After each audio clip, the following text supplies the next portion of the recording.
Šesté místo. Valecké tornádo. Tornádo ničilo a zabíjelo ve velké síle v roce 1551 nebo 1556. Není známo přesné datum, přesné údaje či přesné místo vzniku. Ale dle historických spisů tornádo kompletně zničilo malské hlavní město Valletta a zabilo téměř všechny obyvatele města, což mohlo být přibližně 500 lidí. Město dnes znovu stojí a nikdo nechce, aby se tato hrůza znovu opakovala. Páté místo.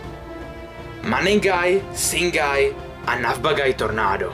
Tornádo s tímto hrozným názvem pro nás Čechy ničilo v Bangladéši a věřte, že Bangladéš zde ještě párkrát dneska zazní. V roce 1973 nejvíce osídlené oblasti Manigai, Singar a Navbagai zažily tornádo.